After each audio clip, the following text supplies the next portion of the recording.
Josh Widdicombe XFM. This is Josh Widdicombe on a Saturday morning, and now I'm a bit nervous about this next bit because I've got a former disc jockey of this very slot on the phone who's going to critique how it's gone so far. This might be the end. So, hello, Stephen Merchant. Hello, Josh. How's it going, mate? It's going all right. My producer... Well, I'll be the judge of that. Yeah. Cheers, thank you. Well, my producer said, check that he's listened to it, because this could be a very awkward conversation if you haven't been listening to the show. I missed the very beginning, I'm not going to lie to you. Right. I had to kick out a couple of Playboy bunnies. Is that what XFM gets you? I'm looking... Oh, listen, I tell you, talk about one of the DJs from that slot. I mean, really, one of the triumvirate that really... I mean, we're the biggest names who've ever kind of graduated from XFM. Me and you? Yeah, totally agree. No, I don't include you in the same breath. But listen, honestly, mate, I've been talking to the XFM bosses, and I don't care what they're saying. I think you're doing a good job. It's good to have your unqualified support. No, I'll tell you what I'm enjoying. You're keeping it light. No, in all seriousness, Josh, I don't want to switch on a radio on a Saturday morning and hear your opinions on world events. I don't want to know what's going on in the universe. I don't want to hear the news. That's depressing stuff. Yeah. To me, I like the fact that if I switch on Josh Widdicombe, there could be a nuclear attack, and you're going to be talking about the most amusing thing you found stuck to your shoe. That's what I like about this show. Do you know what's good? Can I use that next week? Because have it.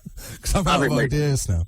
As soon as you mentioned first outfits, the mind was racing back. I was straight to it. What was your first outfit? First outfit I think I bought was in Matalan. Yeah. Nice. You know it's going to be classy. I know we're on to a winner here. It was a sort of pale blue long sleeve T-shirt, and it had images on it. I remember there was a black man playing a trumpet, and it just had musical sort of notes and kind of things, and it just said jazz. Which you're a huge fan of, aren't you? Never listened to jazz then or since. And I remember buying it and being excited, and I got it home and I put it on and I thought I can never wear this. It never got worn. I mean, I would pay a lot of money to see you wear that for a full night out and see how many comments you'd get about that. Well, the thing was, I say black man playing a trumpet because I'm pretty certain it wasn't an actual jazz great. I felt like they couldn't get permission to have a picture of Dizzy Gillespie. They just had a generic man. A generic jazzer. So, yeah. Is that the reason you left XFM was your uncompromising stint on playing jazz at all times? That was exactly. So I had a kind of brief chat with you before I did this about the kind of experience of doing radio. It's quite a laid back job, isn't it? I'm struggling. I mean, it shouldn't be, mate. It's just because you're being sloppy. Oh, that's. In all seriousness, let me offer a couple of words of advice. I've been listening to the show. Yeah. I'd like to hear a little bit more enthusiasm when you're telling us what's coming up later. I listened around 10:45. This was the link. Around 10:45. Next, we have the Cribs. Now, it sounded, Josh, like not only had you been forced to play the Cribs against your will, but one of the members of the Cribs was having sex with your girlfriend as we speak in front of you. And I was having to play the Cribs to keep the sound of the sex out of my ears. I'd like to just, you're on the radio, it's got to be a little bit more upbeat. Come on next, the Cribs! Is that what your radio show used to generally be? Always. It was 100% high energy, high octane all the time. You're on the radio now. You're not just sat round with your comedy friends, your showbiz pals. Just taking a sideways look at the week's news. You're on the radio. You got a little bit more gumption. That's what I'm saying there. A little bit more class. And also, you cannot play Radiohead and then say, "Cheer up, Tom, it might never happen." No? I'll tell you why you can't do that, because it makes you sound like you've never heard Radiohead before, and you're a local DJ, and you're going to be saying things like, "I don't know who this Curtis Cobain is, but he doesn't sound like he's in Nirvana. Here's Simply Red." Yeah, this is awkward now. What a blew up an Arctic monkey! Monkeys don't live in the Arctic. I get a feeling that you've taken the fact that you're off the airwaves quite badly. Not at all, mate. No, I couldn't. I'm glad to have my Saturdays back.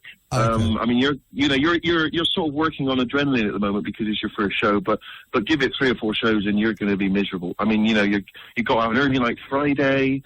You've got to traipse in and talk to whoever that bloke is you're talking with. I mean, it's going to become a drag.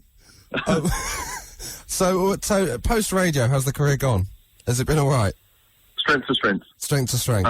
Never look back. No, I mean, obviously, I got to hand it to XFM. They gave me my big break, and so I've always had a soft spot for them, which is why I'm happy to come on and help, one of the new kids on the block. But yeah, no, I mean, no, honestly, in all seriousness, I've enjoyed the show so far. It's, as I say, you're a personable fella. Thank you. You're very charming presence. Oh, no, you're charming. I'd like to maybe get. I don't know that. Have you ever heard any of these bands before? This is my first exposure to music in general.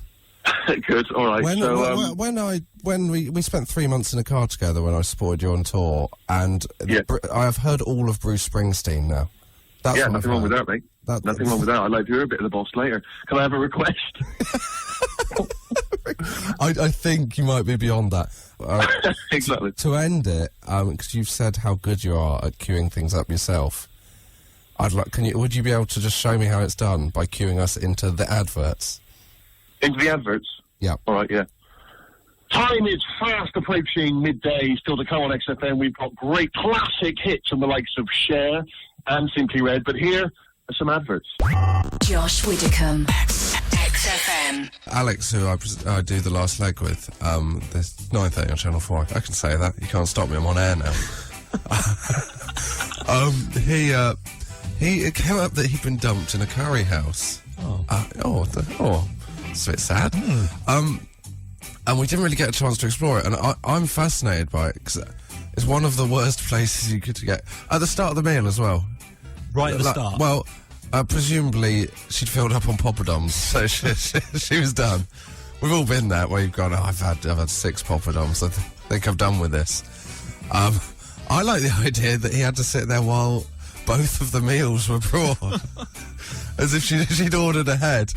And then to wipe away a tear with a hot towel at the end. On the subject of hot towels, which isn't a digression that has ever been made before, I imagine, on radio, I never know whether I'm allowed to wash my face with them.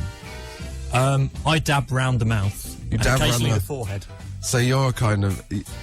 that's something people... This isn't the tweeting in for the whole show, but if someone could tweet in at XFM or 83936, are you allowed to wash your face with hot towels after an Indian meal? But we were talking also on the curry thing.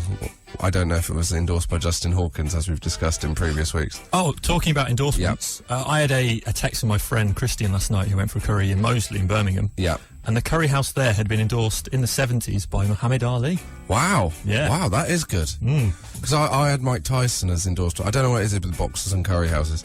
Presumably... I've thought of a weak pun I could do. I might end this link with a weak pun. Presumably they use a Cassius clay oven. Josh Widdicombe XFM. We got too distracted in the last link by talking about hot towels, because that's the kind of people we are. I never asked what you do with a hot towel, Neil. Which well, no, I volunteered it. I said I dab around my mouth. Oh yeah, you did, because we've had texts in from people. I'm not going to name them because I don't believe them, who claim that they use it under their arms. That isn't a thing. That doesn't happen. You would be thrown out of any curry house worth its weight if you did that. Muhammad Ali didn't dab under his armpits when he ate in Moseley or Cassius Clay, depending on when it was. Now, we got distracted because I was talking about my friend being dumped in a curry house. And, I mean, if you're taking a girl on a date to a curry house in the first place, the relationship's lost its spark. Is there worse places to be dumped? I've become obsessed with this in the last 12 hours. I was talking to another friend about it, and he had a friend who got dumped on a ferry. They're on a ferry trip, and they broke up, and then they had to go to different parts. So he just went to play on the computer games until they reached terra firma. If you've got better places that you've been dumped, not that you've dumped someone, that's too harsh. Oh well, just turn the story around, we don't mind. Or any kind of unfortunate dumping situations, text 83936, tweet at XFM. Josh Widdicombe XFM. It's XFM, it's Josh Widdicombe, it's show 3, we're still counting. And it's link number 5. And it's 10:35 and 11 seconds. Any more numbers? Number crunching, there's a new feature. Number crunching with Josh Widdicombe. I met Rachel Riley yesterday from Countdown talking of number crunching. There you Is she go. nice? I've met her before. I realised that actually I've met her quite a few times, so it's not really an anecdote. Bumped into maybe the terminology, but then it just becomes bragging. I mean, it's not the biggest name I've ever dropped. Who's the most famous person you've ever met, Neil? I met Tom Jones by a photocopier. Sorry, and Josh Widdicombe from the last From leg on XFM. Channel 4 at 9 o'clock on 9:30. Friday nights. I know. You met Tom Jones by a photocopier. Yeah. What was he photocopying? Oh no, he came across to me to ask where the toilet was. All right. I can't imagine he's done. I can't imagine Tom Jones has ever had need for photocopying in his life. If anyone's ever seen Tom Jones photocopying or using any kind of office-based equipment, a post-it, for anyone, I mean that'd be an eBay item. Tom Jones post-it as used by Tom Jones. Any Tom Jones-based office equipment we're texting in, that's not the text of the day. The text of the day is worst place you've been dumped, and it's a sad reflection on our audience that we've probably got more texts about this than any other we've done previously. The first one, this is a sad one. Tom in Greenwich. I got dumped on the platform at Preston train station on the way back from a wedding at which my girlfriend had caught the bouquet. Ouch. Ouch. Ouch also because he lives in Greenwich. He's got at least 2 changes before he gets home from Preston. He's going to have to change at Manchester, then he's going to have to get the DLR. Anyway, that's not the point for Tom. She'd caught the bouquet and, it's so sad. And then to have to go and just sit in a pumpkin cafe and have an overpriced cup of tea. Oh, Tom. But, thank you for cheering me up. And Dale, a friend who I best not name, was dumped on the flight back from his honeymoon. Something about return journeys, isn't there? Disappointing trips followed by the return journey. I like the way Dale's not named the person, as if the person's listening, I reckon they'll be able to spot themselves in that story. They're not listening going, oh, that sounds like a bleak thing. Wait a minute, that was me. So keep them coming in, because it's cheering me and Neil up a lot. Neil's got a fake wife, so you might... She is real. She is real. Okay, the only way she can prove it is dumping you. Josh Widdicombe XFM. Biffy Clyro, and before that the White Stripes. You can listen to Biffy Clyro's album playback special on xfm.co.uk. We are talking this morning. This is Josh Widdicombe on XFM, by the way. I keep saying it's XFM. Presumably people know. They're more likely than they know. I've already promoted XFM. If this was another radio channel, I don't think I'd be promoting Biffy Clyro's XFM playback. You're listening to Classic FM, and I'm Josh Widdicombe. We are talking this morning. We're talking this morning about being dumped, possibly on a rival radio channel. Doesn't matter. We've basically the worst places to be dumped. I've written a list because I've decided to make it into a league table. The least painful was Curry House. That's the level we work at. But top of the league is on return from honeymoon. Oof. Which just beats Preston Station. So that's the level we work at. If you think you can beat that, do text us on 83936 or tweet us at XM. We've got a couple more here, attempts to top the league table. Hi, I'm Wayne. Begins Wayne, presumably. I unfortunately dumped a German girlfriend while she was driving her car. She became hysterical, started driving fast and erratic, and threatened to crash the car if I didn't take her back. Never again. Neil's making a face that says, where to start? I think where to start is, I don't know why he's mentioned she's German, because it bears no relation on the story at all. I was hoping there'd be a twist at the end where he'd go, Luckily, it was World Cup '90, so it was cushioned because they beat us in the semi-finals, and then she enjoyed their victory. If anything, I was the one crying by the end. But no, it's just an aside. But top of the league so far is James from Sevenoaks, who I got dumped in a lecture at college by note, which was passed by 3 people before I got it. And they all read it. They all read it. I don't know if it's... I wouldn't totally trust that hasn't been changed on the way like Chinese whispers. She'd said, do you want to meet for coffee in the common room? There you go. That's me riffing on what life at college must be like in 2013. Josh Widdicombe XFM. It's Saturday morning. It's Josh Widdicombe, and now we are joined by the wonderful Joe Lycett. I keep calling you the wonderful Joe. Are you there? Hello there. Hello. You are wonderful, but I need to stop that, don't I? Because it's... No, I think it's lovely. Okay. You're wonderful as well. Let's just have a laugh. I don't know anyone wants to hear that. So how are you? Maybe we should list other people that are good. I don't think we're Barack that sure. Obama. Are you that worried about what you've got to say, that's all you can do is list other people that are good? Yes, I am quite worried. Who's your favourite person in the world? Oh my God, Josh. Sorry. I don't know if I can answer that live on the radio without offending people. Without offending 6 billion other people. Yeah, because they all want it, don't they? They all want it, but only one can get it. Well, we'll make that announcement later in the run. Now, Yeah. Joe, you were on last week doing an impression of me, but you slipped in some views on the EU. So I thought, basically, let's put it this way: you were a hit, so we've got you back. How does that feel? Oh, well, I'm glad that my uninformed opinions on the EU has got a regular radio job. And so this week I've asked you for your... We haven't got a title for this feature, but it's Joe Lycett talks about the news. There's a title. I've done it. I've managed it. 4 hours I was trying to come up with something. It's the pressure of being on air that made me do it. That's so wonderful, Josh. So what are you going to talk about with us today? Well, I think the biggest news story this week, Josh, has got to be David Beckham, hasn't it? It has. Okay, what's that? I'm going to act uninformed. That's how we're going to do it. You tell me about this, and I'll learn. He's got a new job. He's got a new job. He's moved offices. He was in Los Angeles, I believe. Yeah, the Los Angeles office. Team called, hang on, I wrote it down. LA Galaxy. Right. Who, Have I mistakenly phoned John Watson? Is that...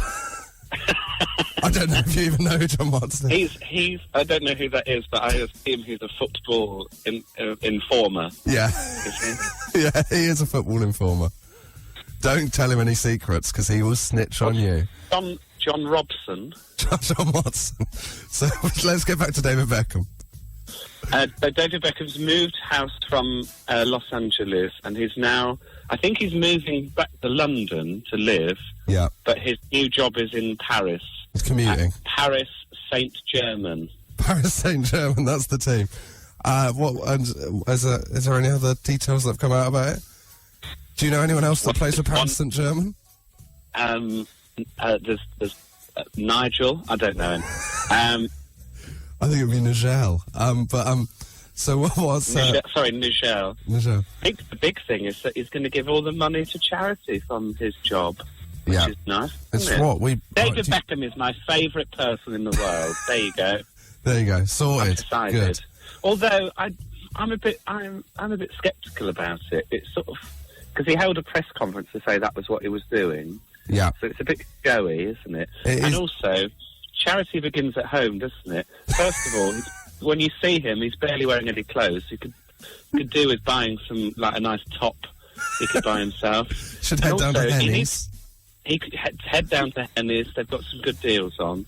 Or I mean, I'm sure he's doing a little bit, so he could probably, go a bit more at market, like, I don't know, Zara. Okay. And also he could do with feeding his wife. Gee whiz. What's happened to that woman? So your take on it is David Beckham's moved offices and he should keep the money for himself? Yes, I think so. In a word, yes. Thank you, Joe. Josh Widdicombe XFM. I am Josh Widdicombe, and we are approaching the last hour of the third show. More numbers for you there. Nice.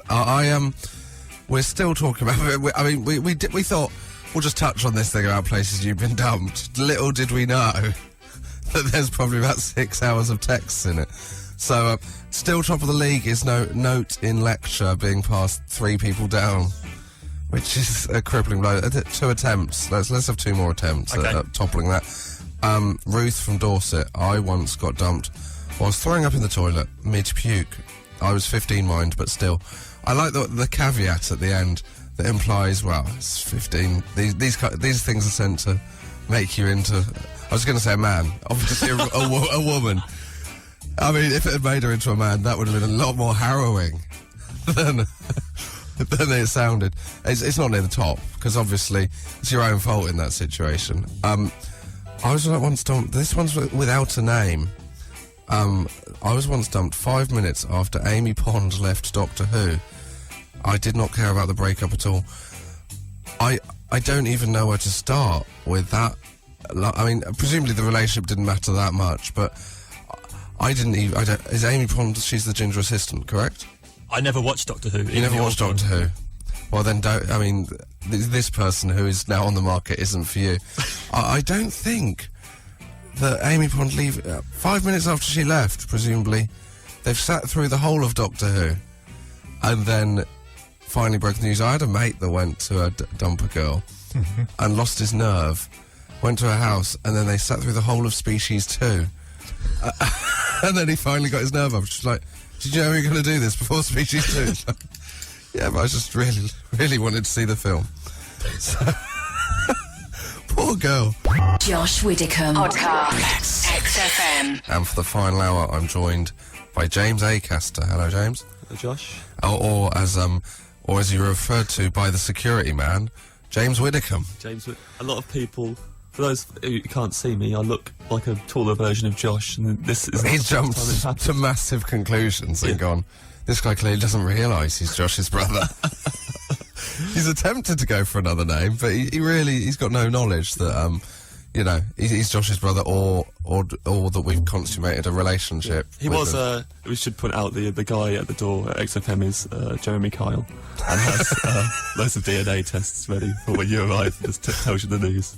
So, today we're talking about, that would be a very bleak way. Anyway, I don't think Jeremy Kyle does it in the street. This goes up unsolicited to people, starts doing lie detector tests. Just sits on the steps in front of them. Crouching, waiting for people. Yeah, we're talking about the worst place to be dumped.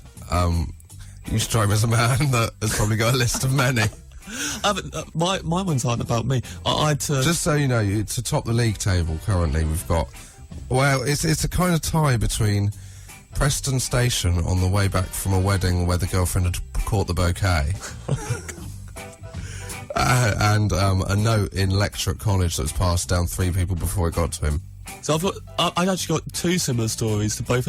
I was once in a cab. We're not looking for similar, we're looking for better, James. I was once in a cab after a wedding with 2 people who used to go out with each other. And they'd split up a week before the wedding. Oh. And the woman caught the bouquet at the wedding, and then we got in a cab, and catching the bouquet had really tipped her over the edge with how angry she was at him. Oh. And so was she holding the bouquet? No. Beat him with the bouquet? She may as well have. She kind of sat in the front and took over the stereo. She had a CD of her favourite band in her bag, and she made the cabbie put it on. What was the band? It was like really loud, like techno music, right. Like really thumping music. And she made the cabbie put it on, and then she turned it up really loud, so it was insufferable. Yeah. And the cabbie was like telling her up and telling her not to do it. And she was like, I don't care. And then he'd turn it down and put on his music, and then he would turn it up, and her and the cabbie were just back and forth. Oh my word. Where was this? It was out in it's in Surrey on these little. Why did you get in a cab with 2 people? Because I didn't even know them. I got on with them at the wedding, and they were really nice. And then she caught the bouquet and changed into a different person. And all agreed to get a cab with them. Oh dear. So that doesn't qualify, but it still sets out the character that you are, which is a man that, from my experience of being friends with you, 2 or 3 times a week finds yourself in a kind of sitcom-like situation. What was your other?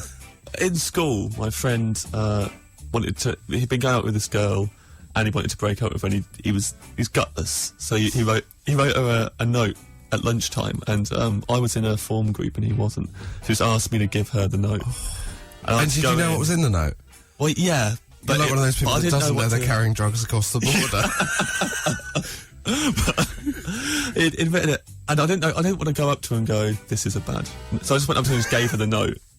And then she was so excited to receive a note from him, and she got all her friends round and said, "He sent me a note." Did you not think to step in at this point? Well, no, because I was at this point. I was at the other end of the room. I could just see it happening, and I couldn't do anything about it.